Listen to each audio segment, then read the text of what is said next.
لا حول ولا قوة إلا بالله العلي العظيم. حسبنا الله ونعم الوكيل، نعم المولى ونعم النصير. بسم الله الرحمن الرحيم.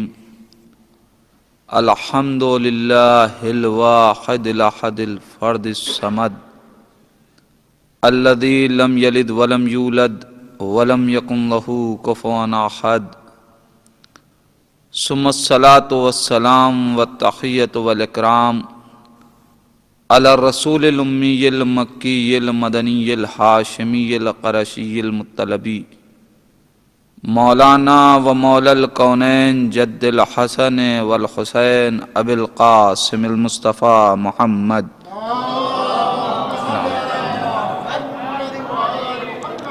ولعنة الله على أعدائهم أجمعين من الآن إلى قيام يوم الدين وبعد يوم الدين. اللهم لعن قاتلي فاطمة الزهراء سلام الله عليها. أما بعد فقد قال الله تعالى في القرآن الحكيم وهو أصدق الصادقين وقوله الحق. بسم الله الرحمن الرحيم. إنا أعطيناك الكوثر فصل لربك وانحر إنا شانئك هو الأبتر. صلوات پڑھیں محمد وآل محمد.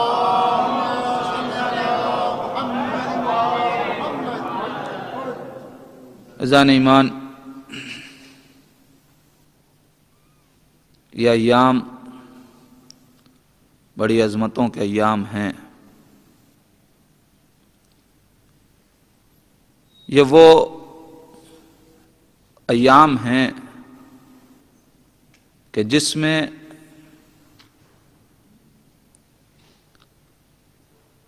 جو بھی عزادار بطول ہے وہ سب امام کے مہمان بنے ہوئے ہیں. کوئی یہ نہ سمجھے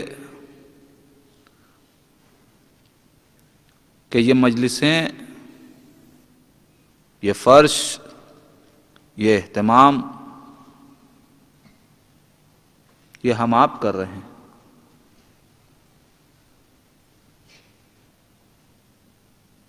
نہیں، اہل بیت اور خدا کے امور کے لیے انسانوں کو منتخب کیا جاتا ہے.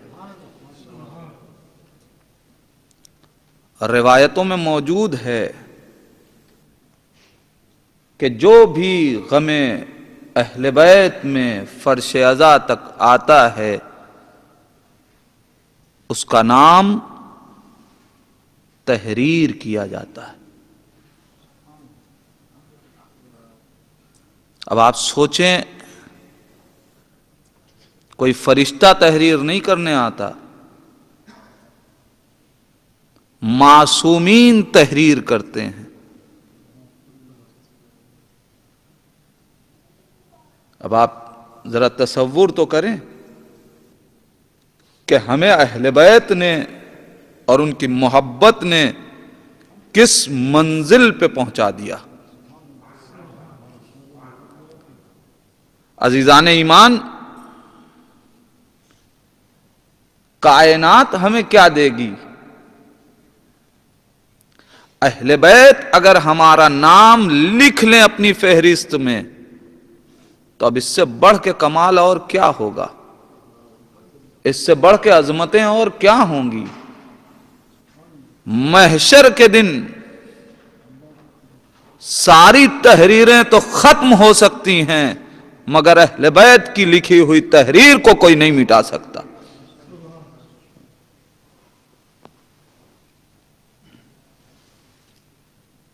اگر ہم فرش عزا تک آتے ہیں تو اہل بیت پہ ہم نے کوئی احسان نہیں کیا. یہ تو ان کے احسانات کی ایک بہت معمولی احسانات کا جواب، احسانات کا بدلہ جسے شکریہ کہا جا سکتا ہے، یہ ایک بہت معمولی سا شکریہ ہے جو ان کے احسانات کا ہم ادا کر رہے ہیں۔ جو کچھ نعمتیں ان کے ذریعے سے ہم تک پہنچی ہیں، ہم اپنی ساری زندگی بھی اگر ان کے لیے وقف کر دیں، لیکن اللہ کتنے کریم ہیں، جو کام ہم بطور شکریہ کر رہے ہیں اس پہ بھی جزا لکھ دی گئی، اس پہ بھی ثواب عطا کر دیا گیا۔ کیوں نہ ہو؟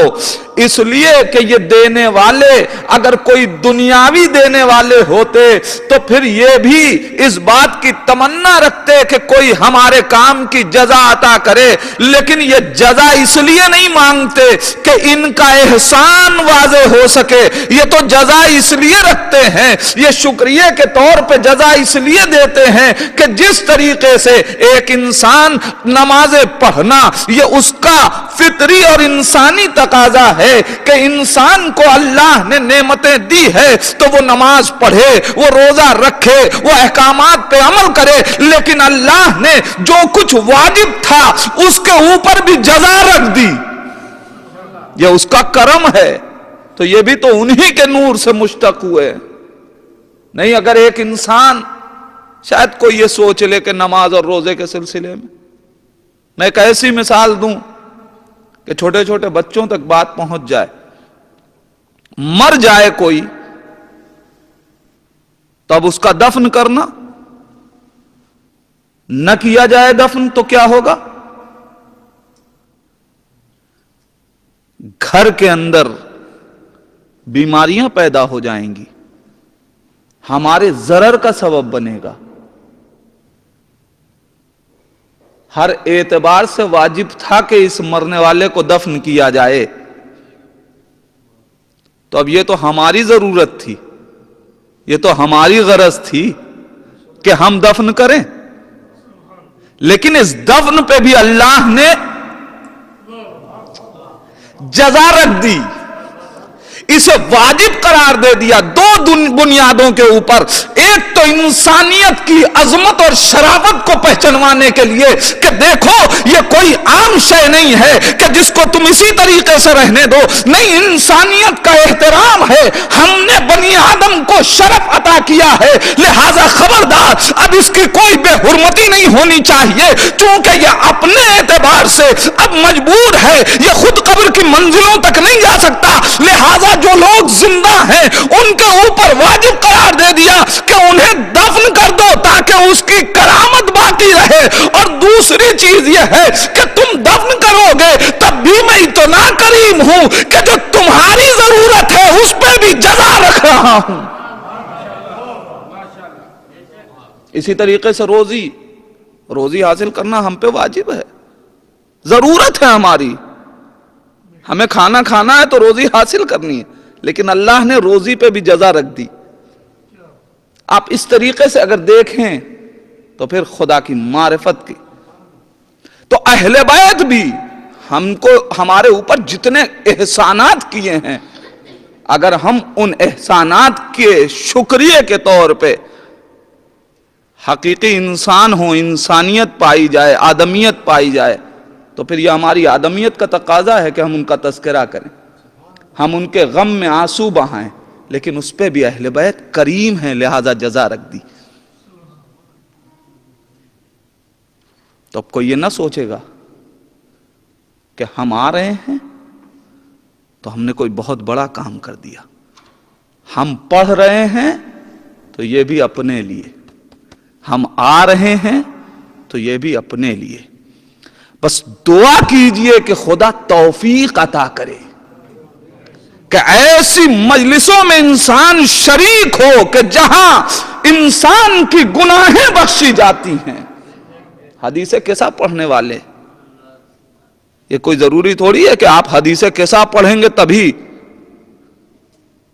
حدیث قصہ میں یہ نہیں کہا ہے نبی نے کہ جو اس حدیث کی تلاوت کرے گا جب تک ہمارے شیعہ اس حدیث کی تلاوت کریں گے اور جمع رہیں گے اس وقت تک رحمتیں نازل ہوتی رہیں گی، اس وقت تک فرشتے استغفار کرتے رہیں گے. نہیں بلکہ جملہ یہ ہے کہ جب بھی ہمارے شیعہ جمع ہو کے ہمارا ذکر کریں گے، اب جس زبان کا بولنے والا ہو، جس زبان میں تذکرہ کرنا چاہتا ہے، بس شرط یہ ہے کہ تم اہل بیت کا تذکرہ کرو گے، فرشتوں کو منتخب کیا جائے گا کہ وہ تمہارے لیے استغفار کرتے رہیں.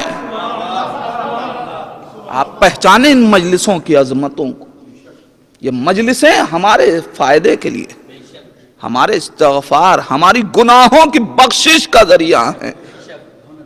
اور اللہ کا لاکھ لاکھ شکر ہے کہ ہم ایسی آغوش تربیت میں پیدا ہوئے اور ایسی آغوش تربیت میں پروان چڑھے کہ ہم نے بچپنے سے یہ شعور حاصل کیا کہ ہمیں فرش اعضا تک آنا چاہیے.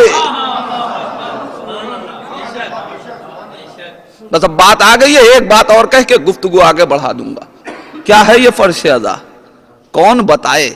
عزیزان ایمان، میں اکثر و بیشتر کہا کرتا ہوں، ہم اہل بیت کی منزل کی بات کیا کریں، اہل بیت کی معرفت کی بات کیا کریں. ہم امام حسین اور امام حسن اور بی بی سیدہ یہ پنجتن، ان کی شخصیتوں کی معرفت کی بات کیا کریں. ابھی ہم جو امور انجام دیتے ہیں، ابھی ہم ان کی بھی عظمتوں سے ناواقف ہیں. ہم سب مجلسیں کرتے ہیں مگر ابھی ہم مجلس کی عظمت نہیں جانتے، ابھی عزاداری کی اہمیت نہیں سمجھے، ابھی عزادار کی اہمیت نہیں سمجھے، ابھی فرش اعضا کی اہمیت نہیں سمجھے. ہمیں نہیں معلوم کہ اس فرش اعضا کی عظمت کیا ہے، ہمیں نہیں معلوم کہ ایک عزادار کی عظمت کیا ہے، ہمیں نہیں معلوم کہ یہ ماتم کے لیے جو ہاتھ اٹھتے ہیں، ان سینوں پہ ہاتھ پڑنے کی عظمت کیا ہے، ان کی منزلت کیا ہے، یہ جو آنسو نکلتے ہیں، ابھی ہم کو ان کی عظمتوں کا اندازہ نہیں ہے. ہمیں چاہیے کہ اگر ہم معرفت حاصل کرنا چاہتے ہیں تو پہلے وہ چیزیں جو ان سے منسوب ہیں ابھی ان کی عظمتوں کو سمجھ لیں تو خود بخود ان کی عظمتوں کا اندازہ ہونے لگے. ایک عزادار دوسرے عزادار سے لڑ اس لیے رہا ہے کہ اس نے ابھی ایک دوسرے کی عظمت کو نہیں پہچانا. فرش اعضا، اس کی عظمت کون بتائے گا؟ اہل بیت کے علاوہ کون سمجھا سکتا ہے؟ موضوع نہیں ہے میرا، لیکن چونکہ بات آ گئی ہے لہذا احترام ہے فرش اعضا پہ. صرف ایک حدیث پیش کر کے آگے بڑھ جاؤں گا. 8ویں امام حضرت امام رضا علیہ الصلوۃ والسلام،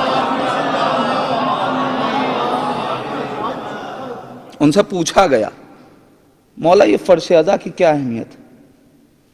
جملہ سنیں گے؟ میرا امام کہتا ہے سنو، فرش اعضا مصلی الہی میں سے ایک مصلی کا نام ہے.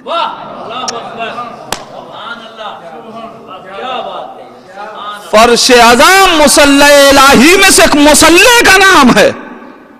عجیب بات ہے عزیزان ایمان، فرش اعضا مصلی الہی میں سے. ذرا جملوں کو محسوس کریں. مصلی الہی، انسانوں کے مصلی کی بات نہیں ہو رہی ہے. مصلی الہی میں سے یعنی عالم قدس کے مصلوں میں سے ایک مصلی کا نام ہے. فرش اعضا مصلی الہی میں سے ایک مصلی کا نام ہے. میں دست ادب جوڑ کے مولا سے کہنا چاہتا ہوں، مولا ہمارے یہاں تو مصلی اسے کہتے ہیں کہ جہاں تکبیر کہی جائے، جہاں سجدہ کیا جائے، جہاں عبادت کی جائے، جہاں تسبیح کی جائے، جہاں تقدیس کی جائے، جہاں نماز پڑھی جائے، اسے مصلی کہا جاتا ہے. آپ کہہ رہے ہیں فرش اعضا مصلی الہی میں سے ایک مصلی کا نام ہے، جبکہ یہاں نہ سجدہ کیا جا رہا ہے، نہ نماز پڑھی جا رہی ہے، نہ تکبیر کی جا رہی ہے. مولا آپ مصلی الہی میں سے ایک مصلی کیوں بتا رہے ہیں؟ عجب نہیں. مولا آواز دے کہ نادان، جس جگہ تکبیر کہی جائے وہ مصلی ہے، جس جگہ سجدہ کیا جائے وہ مصلی ہے، جس جگہ تسبیح کی جائے وہ مصلی ہے. جہاں معرفت کے اصول کو بتایا جائے، جہاں تسبیح کا سلیقہ سکھایا جائے، جہاں نماز کی اہمیت بتائی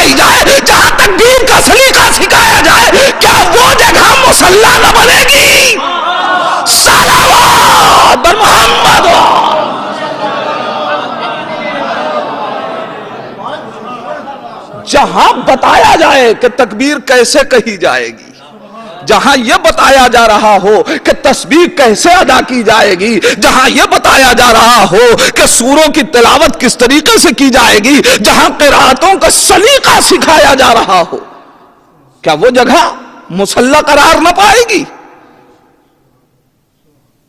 مصلی الہی میں سے ایک مصلی ہے۔ اسی لیے شاید ایک جملہ کہہ رہا ہوں عزیزان ایمان، اسی لیے شاید نہیں، شاید کو ختم کر دیجئے، اسی لیے دیکھا یہ گیا کہ مصلوں پہ آنے والا مسجد تک پہنچ گیا۔ ارے میں کیا کہہ رہا ہوں عزیزان ایمان، مصلوں تک آنے والا مسجدوں تک پہنچ گیا، مگر یہ ضروری نہیں ہے کہ مسجدوں تک جانے والا مصلی پہ آ جائے، فرش ادا پہ آ جائے۔ ایک صلوات پڑھ دیں محمد و آل محمد۔ فرش ادا پہ آنے والے کو اللہ اکبر، یا رسول اللہ، یا علی، اللہم صلی علی محمد و آل محمد۔ یہ نظر آیا کہ جو فرش ادا پہ آیا وہ نمازی ہو گیا، جو فرش ادا پہ آیا اسے تکبیر کا سلیقہ آ گیا، جو فرش ادا پہ آیا اسے تحلیل و تقدیس کا سلیقہ آ گیا، مگر یہ ضروری نہیں ہے کہ مسجد کا جانے والا فرش ادا تک پہنچ جائے۔ نہیں، میں پھر ایک اور بات کہوں گا، شریعت کے اصول ایسے ہی نہیں بنتے۔ آپ اٹھائیے دیکھیے، شریعت نے مسجدوں میں کافر کے جانے پہ پابندی لگائی، مگر امام بارگاہوں میں فرش اعضا پہ آنے پہ کسی کافر کے پابندی نہیں ہے۔ نہیں، کسی مذہب کا ہو فرش اعضا تک لے آؤ، اس لیے کہ فرش اعضا تک آئے گا تو پھر اب طاہر ہو کے مسجد کا سلیقہ سیکھ لے گا۔ صلوات محمد و آل محمد۔ یہ کہ یہ فرش اعضا نہیں ہے، یہ ہدایتوں کا مرکز ہے، یہ فرش اعضا نہیں ہے، یہ رہبری کا اور ہدایت اور نجات کا مرکز ہے۔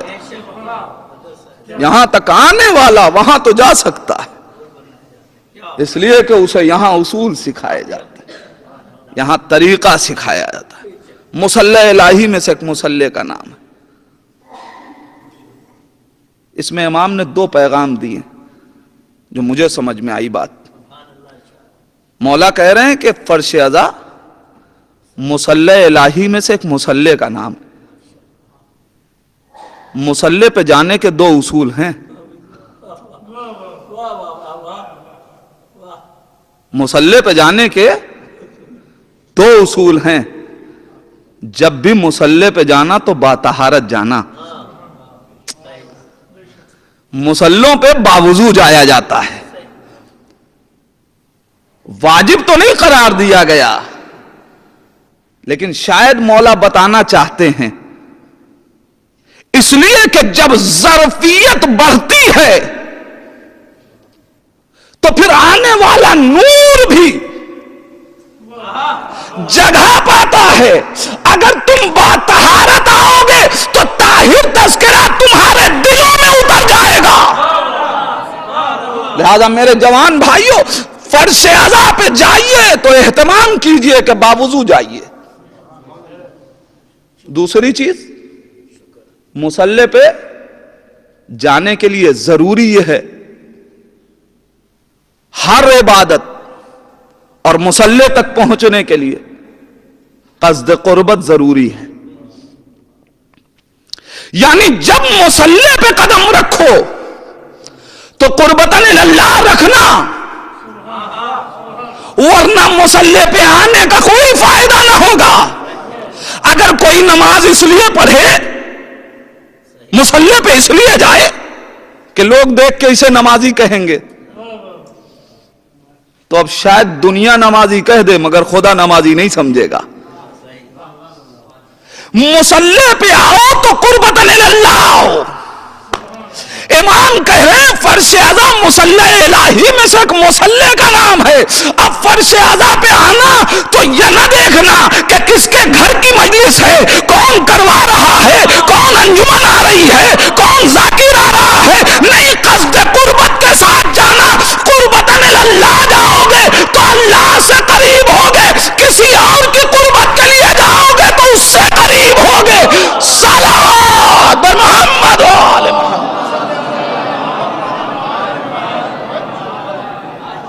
یہ مصلی الہی میں سے ایک مصلی ہے.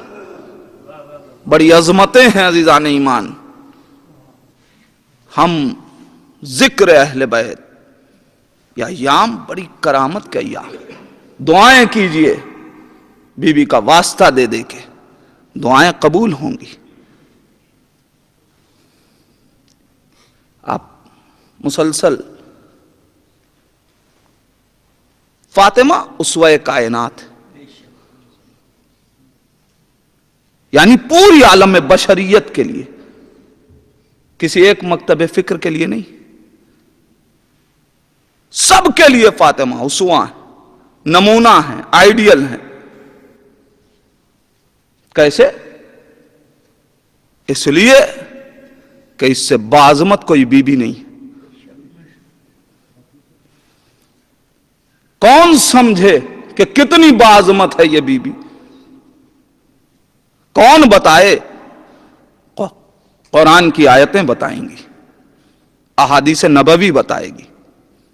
اِنَّا أَعْطَيْنَاكَ الْكَوْثَرَ, اے میرے پیغمبر ہم نے آپ کو کوثر عطا کیا.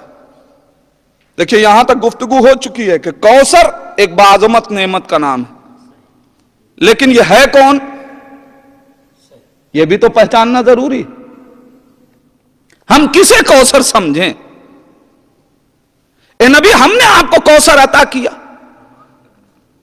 عطا تو کر دیا ہے نبی نے. اور دوسری ساری دلیلیں یہ بات تو ثابت کر رہی ہیں کہ کوثر ایک باعظمت نعمت ہے جو نبی کو عطا کی گئی, اس لیے کہ اس نعمت کے لیے شکریہ مانگا گیا. یہ نعمت بلا واسطہ دی گئی, یہ نعمت عطا کی گئی ہے. تو بہت سی چیزیں ہیں جس سے عظمت کوثر تو سمجھ میں آ گئی, مگر کوثر ہے کون؟ کوثر کسے کہتے ہیں؟ تو کوثر کے معنی اصل میں یہ لفظ کثیر سے ہے, یعنی زیادہ. تو کیا ہر وہ چیز کے جو زیادہ ہے وہ کوثر ہے؟ تو بارش کے قطرے بھی بہت زیادہ, اسے بھی کوثر مانا جائے. درخت کے پتے بہت زیادہ, اسے بھی کوثر مانا جائے. جو بھی چیز زیادہ ہے وہ کوثر. تو علماء نے ایک شرط لگائی کہ ہر وہ چیز کہ جو زیادہ ہے اسے کوثر نہیں کہا جائے گا, بلکہ وہ چیز کہ جو اپنی زیادتی کے ساتھ خیر رکھتی ہو, جو اپنی زیادتی کے ساتھ خیر رکھتی ہو. بھئی بارش کبھی کبھی عذاب کی صورت میں بھی تو نازل ہوتی ہے.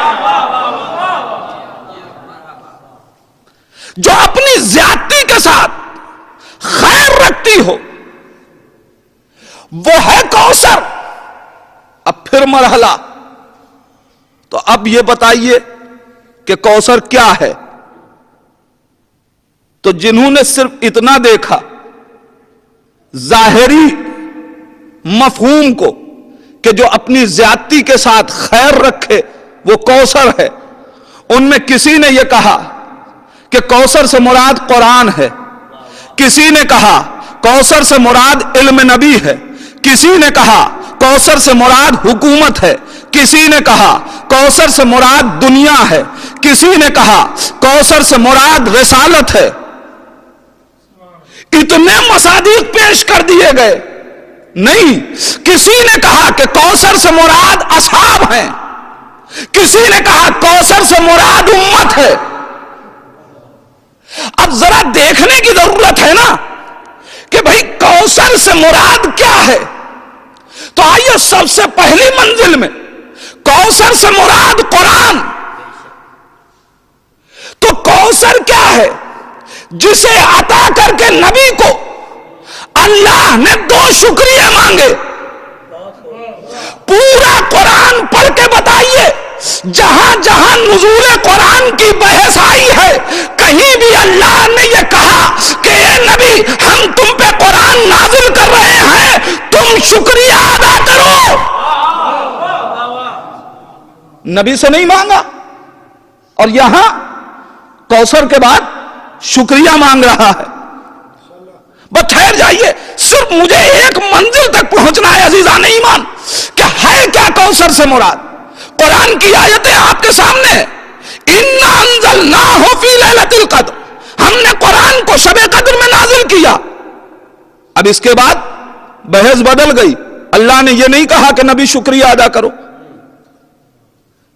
اِنَّا نَحْنُ نَزَّلْنَا الذِّكْرَ وَإِنَّا لَهُ لَحَافِظُونَ, ہم نے قرآن کو نازل کیا, ہم اس کی حفاظت کرنے والے ہیں.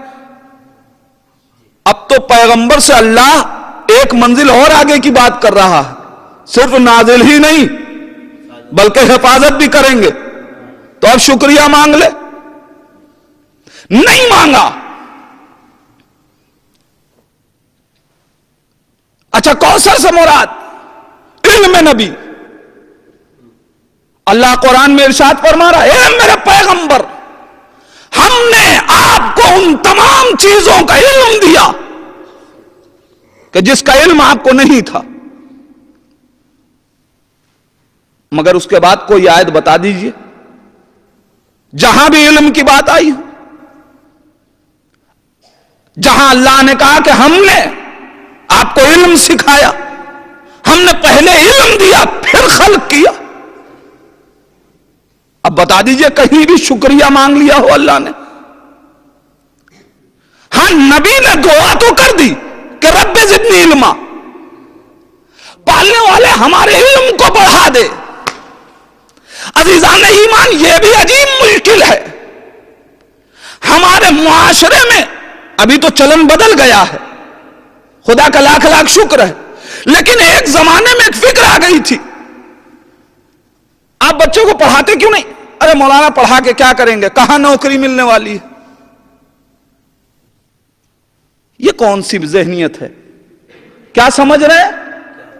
یعنی علم نوکر بناتا ہے. بھئی یہی تو کہا جاتا ہے نا, پڑھا کے کیا کریں گے, کہیں نوکری مل رہی ہے. علم نوکر نہیں بناتا, علم حاکم بناتا ہے. علم اس لیے سکھاؤ تاکہ وہ حاکم بن سکے. جہالت نوکر بناتی ہے, علم حاکم بناتا ہے. یہ فیصلہ آج کا نہیں ہے, روز اول جب اللہ نے جناب آدم کو خلق کیا اسی وقت بتا دیا تھا, دیکھو اگر علم ہوگا تو حاکم بنو گے. صلوات محمد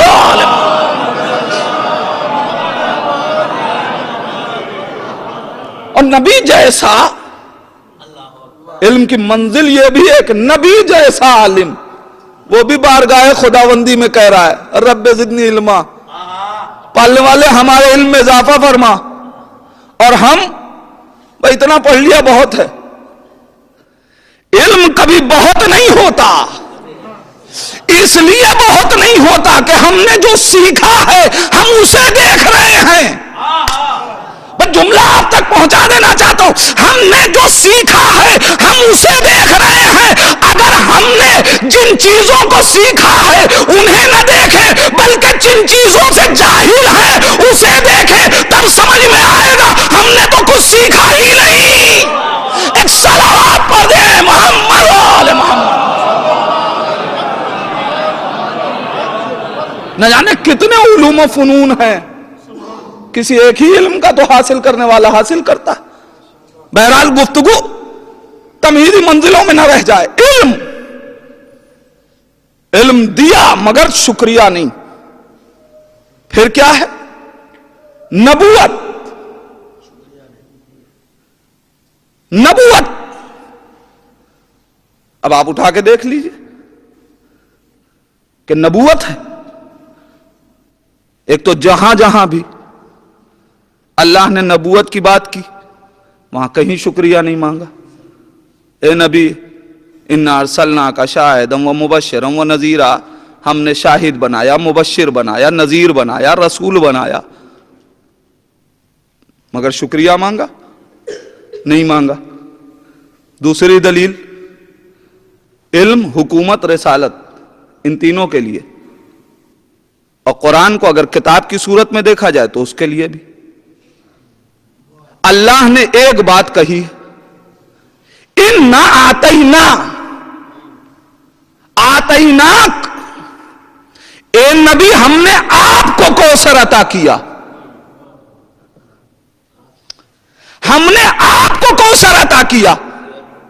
یعنی کوئی یہ ایسی شے ہے جو صرف نبی کو ملی ہے. ارے میں کیا کہہ رہا ہوں عزیزان ایمان، یہ کوثر کوئی ایک ایسی نعمت ہے جو صرف نبی کو ملی ہے. مگر رسالتیں 1,24,000 نبیوں کو نبی بنایا گیا، ایک سے رسولوں کو رسول بنایا گیا، ان کو بھی حکومت عطا کی، انہیں بھی علم عطا کیا، انہیں بھی کتابیں عطا کی ہیں، صحیفے عطا کیے ہیں. عزیزان ایمان، قرآن کہہ رہا ہے کہ صرف آپ کو دیا. اب آپ بتائیں نا، اگر یہ بات نہیں ہے تو اللہ کو کہنا چاہیے تھا اِنَّا آتَيْنَاكُمْ، ہم نے تم سب کو کوثر عطا کیا. لہذا معلوم یہ ہوا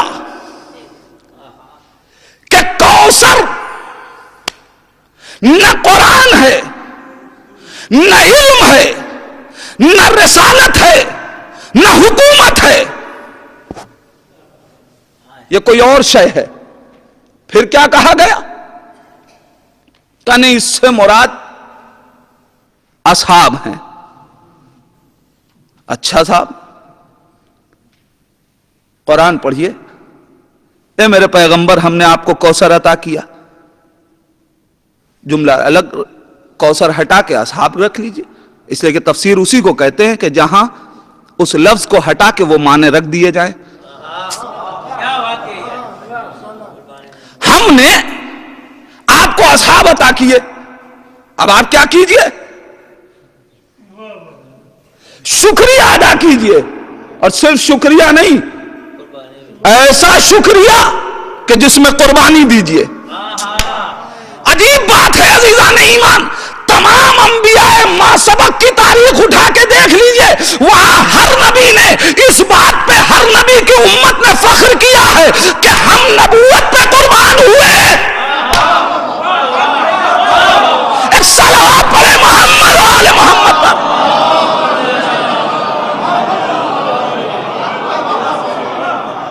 ساری امتوں کو نبیوں پہ قربان کیا جا رہا ہے، اور یہاں نبی کو امت پہ قربان کر دیا جا رہا ہے. نبی سے قربانی مانگی جا رہی ہے. پھر کہ نہیں امت، اصحاب بھی نہیں ہو سکتے، امت بھی نہیں ہو سکتی. اِنَّا آتَيْنَاكَ الْكَوْثَرَ، پہچانے عظمت کوثر کو. پالنے والے پھر کوثر کیا ہے؟ اصحاب کی منزل تو بہت دور کی بات ہے، ازواج بھی اس میں شامل نہیں ہو سکتی. کیوں؟ اس لیے کہ کوثر کی جو تعریف کی گئی وہاں صرف کثرت نہیں ہے، وہاں وہ کثرت جس میں خیر ہو، وہ کثرت جو خیر ہو، وہ کثرت جو خیر ہو. پوری توجہ عزیزان ایمان، وہ کثرت جو خیر ہو. لہذا اگر کہیں کہیں آپ کو یہ نظر آ جائے کہ کسی زوجہ سے نبی یہ کہہ دے انت علی الخیر، انت علی الخیر، تم خیر پر ہو، تو یہ ماننا پڑے گا خیر الگ چیز ہے. صلوات محمد و آل محمد. یا علی انت علی الخیر، یہ کوئی ایسی روایت نہیں ہے کہ جس کے لیے اختلاف ہو. سب نے لکھا تم خیر پر ہو، یعنی تم الگ چیز ہو. بھئی امت اگر خیر ہے تو پھر پوری امت کو جنت میں جانا چاہیے. نہیں، امت جو خیر پر ہوگا وہ جائے گا. اب پہچان لے عزیزان ایمان منزل کو. کیوں آئیڈیل بنایا گیا کوثر کو؟ اس لیے کہ انسانیت اپنا کمال اس میں سمجھتی ہے کہ اسے نجات اور ہدایت مل جائے. کوئی اور ذات ایسی نہیں ہے کہ جو ہدایت بھی دے اور نجات بھی دے سوائے ان کے کہ جو خیر ہیں. اس لیے کہ سب خیر پر ہیں، سب خیر پر ہیں اور کچھ خیر ہیں. کون خیر ہے؟ قرآن نے پھر ایک جگہ اشارہ کیا، کنتم خیر امۃ اخرجت للناس تأمرون بالمعروف وتنہون عن المنکر. تمہیں بہترین امت، یعنی امت میں تمہیں منتخب کر لیا گیا، تم خیر امت ہو. کس لیے؟ اخرجت للناس، امت کو اچھائیوں کی ترغیب دینے کے لیے، برائیوں سے روکنے کے لیے. یعنی امت الگ ہے اور جو اچھائیوں کی ترغیب دے. صلوات پڑھیں محمد و آل محمد پر. مجھے اس منزل کو آسان کرنا ہے، کاش میرے چھوٹے بھائیوں تک میری بات پہنچ جائے. کنتم خیر امت، تم خیر امت. کچھ ہیں جو خیر پر ہیں. اب کون ہے پالنے والے؟ یہ منزل بھی تو آسان کر دے. کا اسی وقت دیکھ لیتے کہ چادر کے نیچے کون ہے. تمہیں پتا چل جاتا کہ خیر پر وہ ہے کہ جو چادر کے باہر ہے، خیر وہ ہے جو چادر کے اندر ہے. تم خیر پر ہو، یعنی جو جو خیر پر اس کی خیریت. اس لیے کہ قرآن کی ایک آیت ہے، میں آیتیں تلاش کر رہا ہوں، پالنے والے کہیں تو پتا چلے یہ کنتم خیر امت کون ہے جن کے لیے نبی کہہ رہا ہے کہ تم خیر پر ہو. وہ آخر خیر کون ہے؟ تو قرآن نے ایک آیت اور نازل کی، بسم اللہ الرحمن الرحیم، بقیت اللہ خیر لکم. صلوات محمد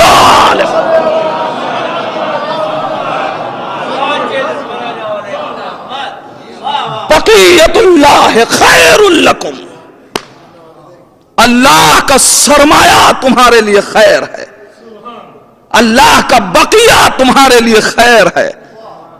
عزیزان ایمان، اب اس منزل کو آپ تلاش کرتے چلے جائیں، خود ہی معلوم ہو جائے گا کہ مصداق کوثر میں کون کون شامل ہوگا. جہاں جہاں جسے خیر کہا گیا وہ شامل ہوگا. اس لیے کہ کوثر خیر کثیر کا نام ہے، خیر کثیر کا نام ہے.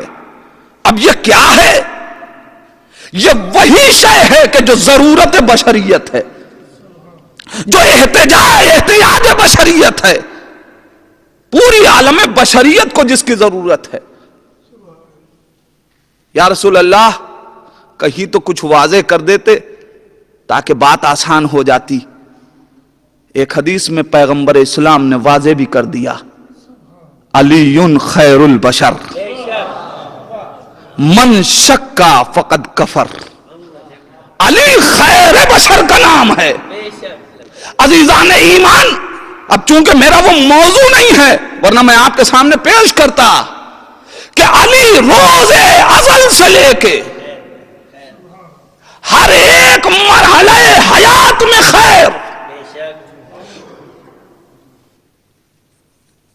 صرف ایک منزل کی طرف اشارہ کر دوں. عزیزان ایمان، کائنات میں بہت سے گھر ہیں، مگر گھروں میں جو سب سے بہتر گھر وہ اللہ کا گھر، جس کی ولادت کی ابتدا سب سے اچھے گھر سے ہو اور انتہائی خیر کی منزل یہ ہے کہ پھر اللہ کے گھر میں انتہا. اور یوں ہی نہیں بلکہ منزل دیکھیے، مہینوں میں سب سے بہتر مہینہ، مہینوں میں سب سے بہتر مہینہ، راتوں میں سب سے بہتر رات، راتوں میں سب سے بہتر رات، ساتوں میں سب سے بہتر سات، ساتوں میں سب سے بہتر سات. اور پھر مکان کے اعتبار سے شہادت تو کہیں بھی مل سکتی تھی، مگر مکان کے اعتبار سے خانہ کعبہ کے بعد سب سے بہتر جگہ جو کبھی کا خانہ کعبہ کی شبیہ یعنی مسجد، مسجد کی سب سے بہتر جگہ محراب عبادت. اور اب عبادت یا لیا، اور اب اگر یوں دیکھیے تو عبادتوں کا عالم یہ ہے کہ ساری عبادتوں میں سب سے بہتر عبادت کا نام نماز، نماز میں سب سے بہتر رکن کا نام سجدہ. صلوات بر محمد.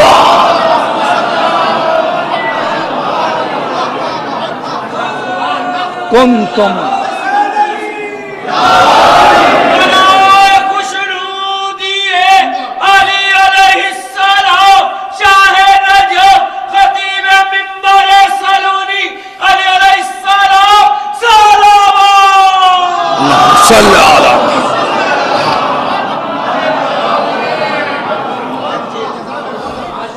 اِنَّا أَعْطَيْنَاكَ الْكَوْثَرَ.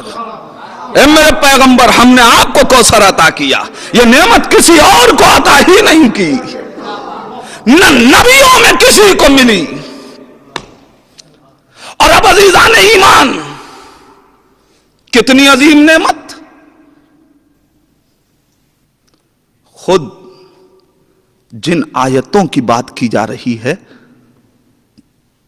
اللہ نے اہتمام تو یہ کیا کہ جو لفظیں سورہ کوثر میں استعمال کر لیں، پورے قرآن میں وہ لفظیں استعمال نہیں کی. آتینا پورے قرآن میں اللہ نے کہیں استعمال نہ کیا. کوثر پورے قرآن میں اللہ نے کہیں استعمال نہیں کیا. فصلی لربک پورے قرآن میں کہیں استعمال نہیں کیا. ونہر پورے قرآن میں کہیں استعمال نہیں کیا. شان عطا پورے قرآن میں کہیں استعمال نہیں کیا. الابتر پورے قرآن میں کہیں استعمال نہیں کیا. عزیزان ایمان، جو اللہ آیتوں میں اتنا اہتمام کرے کہ جو آیت فاطمہ کی فضیلت میں نازل کی جائے، پورے قرآن کی آیتیں بھی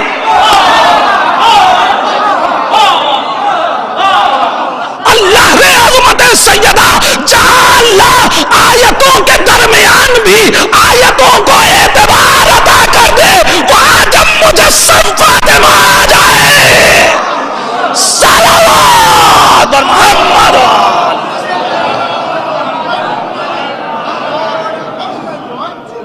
کون ہے جو عظمت فاطمہ کو سمجھ سکے؟ کون ہے جو عظمت کوثر کو سمجھ سکے؟ فاطمہ کوثر ہے. اللہ نے کوثر صرف اور صرف نبی کو عطا کیا.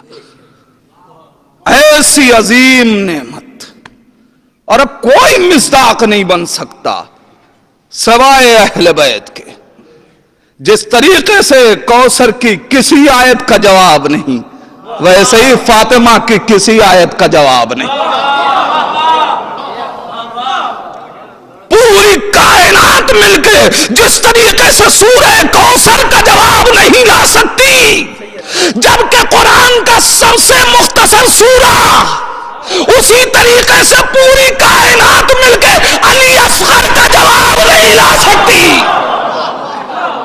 یہ زہرا کی آیتیں ہیں،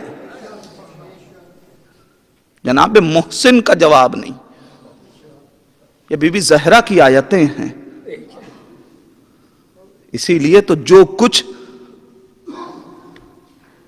قرآن کے ساتھ ہوا وہی زہرا کی آیتوں کے ساتھ ہوا۔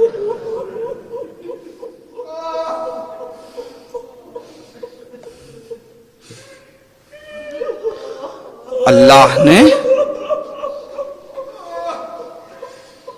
بڑی عظمتیں عطا کی ہیں اس گھرانے کو، لیکن عزیزان ایمان جتنی فضیلتیں ملی ہیں اتنی ہی مصیبتیں بھی ملی۔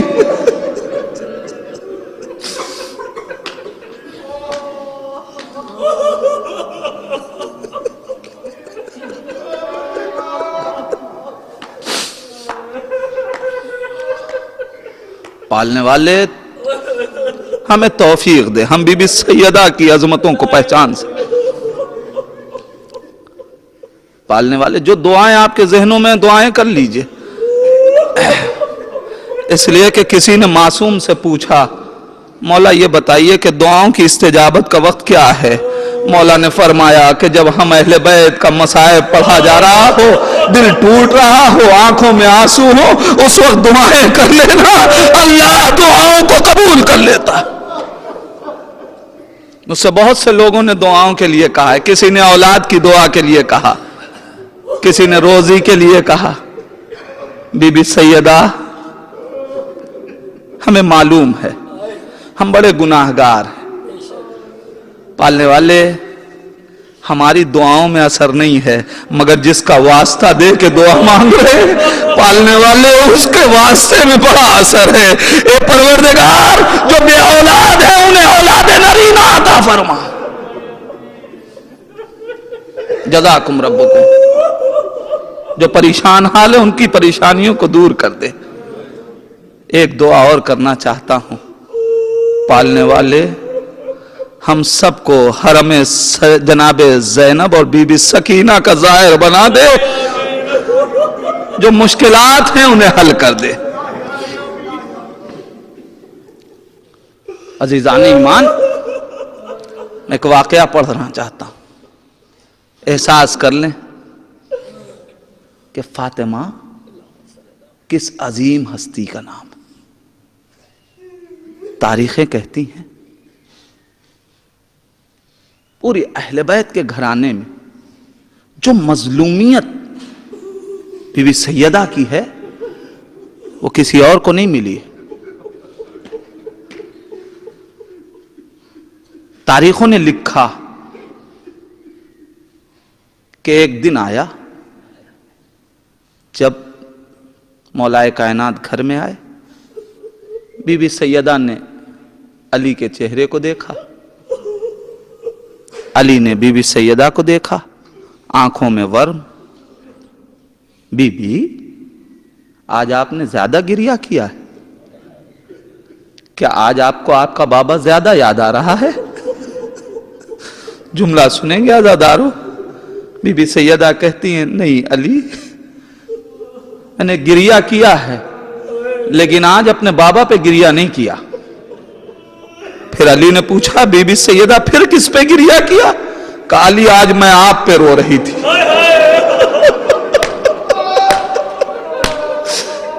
علی آج میں آپ کی مظلومیت پہ رو رہی تھی۔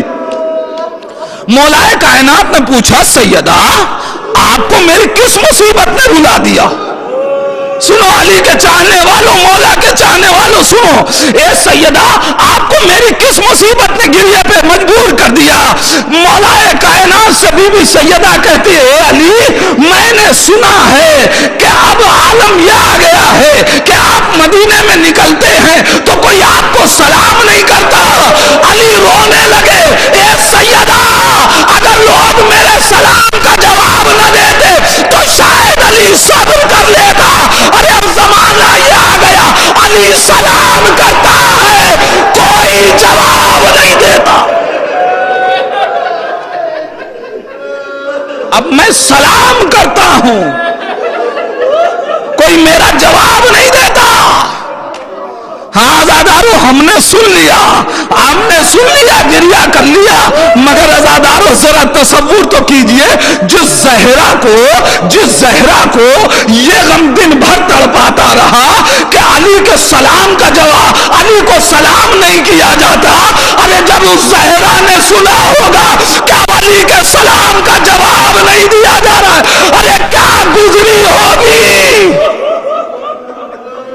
پر روایت تمام ہو گئی، مگر جی چاہتا ہے دست ادب جوڑ کے بی بی سیدہ سے عرض کروں، اے بی بی، ارے صرف اتنا سن کے برداشت نہ کر سکی کہ امامت کے سلام کا جواب نہیں دیا جا رہا ہے۔ اے بی بی آپ دن بھر گریہ کرتی رہی، جبکہ مدینے میں ارے کوئی علی کو سلام ہی تو نہیں کر رہا ہے۔ ارے ذرا آئیے دیکھیے شام و کوفہ کا علی اور ہے، ارے لوگ آگ پھینک رہے ہیں، پتھر مار رہے ہیں، زینب دیکھ رہی ہے، سید سجاد کربلا سے لے کے شام۔ جزاکم ربکم، خدا آپ کو کسی غم میں نہ رلائے۔ گریہ کر لیا آپ نے، ماتم کر لیا، آنکھیں اشکبار ہو گئیں۔ پالنے والے ان آنکھوں کو اس وقت تک بند نہ کرنا جب تک یہ کربلا کی زیارت نہ کر لیں۔ پالنے والے ان آنکھوں کو بند نہ کرنا۔ ہاں عزادارو کون بیان کر سکتا ہے کہ سیدہ پہ کیسی کیسی مصیبتیں گزر گئیں؟ صرف ظاہری مصیبتیں ہیں، آپ صرف زندگی کی مصیبتوں کو دیکھ رہے ہیں۔ سیدہ کے بعد مرنے کے بعد بھی، بی بی کی شہادت کے بعد بھی مصیبتوں کا سلسلہ ختم نہیں ہوا۔ اے عزادارو ذرا تصور تو کیجئے اگر کوئی ماں ہو کہ جس نے اپنے کسی بچے کو پالا ہو اور وہ بچہ خدا نہ کرے کہ اس ماں کی آغوش میں دم توڑ دے، مائیں برداشت نہیں کر پاتی۔ ایسے عالم میں ہوتا یہ ہے کہ جب ہاسپٹل میں اگر ایسے حالات پیدا ہو جائیں تو ڈاکٹر بھی کہتا ہے ماں کو دور کر دیجئے، باپ کھڑا رہتا ہے مگر ماں کو ہٹا دیا جاتا ہے۔ اے عزادارو کیا سن رہے ہیں؟ ارے فاطمہ نے جس حسین کو چکیاں پیس پیس کے پالا تھا، ارے اس حسین کا سایہ فاطمہ کی آغوش، شمر کا خنجر، ماں فریاد کرتی رہی میرے لال نے تیرا کیا بگڑا۔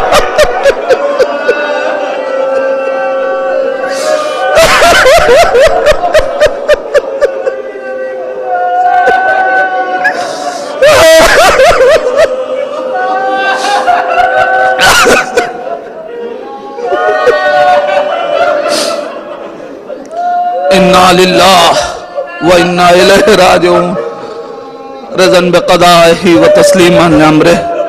بار لا تجھے واسطہ ہے محمد و آل محمد کا ان آوازوں پہ اپنی رحمت نازل فرما۔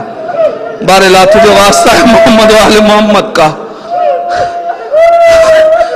انہی آوازوں کا واسطہ پلنے والے ہم سب کے گناہوں کو بخش دے۔ بی بی سیدہ کو وسیلہ بنا کے دعائیں کر رہے ہیں۔ پالنے والے تجھے واسطہ ہے محمد و آل محمد کا، جو پریشان حال ہے ان کی پریشانیوں کو دور کر دے، جو مشتاق حج و زیارات ہیں ان کی حج زیارات سے مشرف فرما۔ بار اللہ تجھے واسطہ ہے محمد و آل محمد کا، ہم سب کو بقی کا زائر بنا دے۔ بار اللہ علماء کرام حیات اعظام کا سایہ ہمارے سروں پہ سلامت رکھ۔ بار اللہ جو مریض ہیں بی بی زہرا کا واسطہ انہیں شفاء کامل و عاجل عطا فرما۔ بار اللہ جو مسافر ہیں اسیران کربلا کا واسطہ پالنے والے ان کو عالم مسافرت میں کوئی مصیبت نہ دینا۔ پالنے والے تجھے واسطہ ہے محمد و آل محمد کا، یہ پردیسی پردیس میں بی بی سیدہ کا ذکر کر رہے ہیں، پالنے والے ان کو تمام آفات و بلیات سے محفوظ رکھ۔ بار اللہ دعاؤں میں دعا ہے وارث اہل بیت امام زمانہ کے ظہور میں تعجیل فرما، اند ظہور اتنی توفیق دے کہ ہم اپنے امام کو پہچان سکیں، اسی امام کا واسطہ ہم کو ان کے آوان و انصار میں شمار فرما۔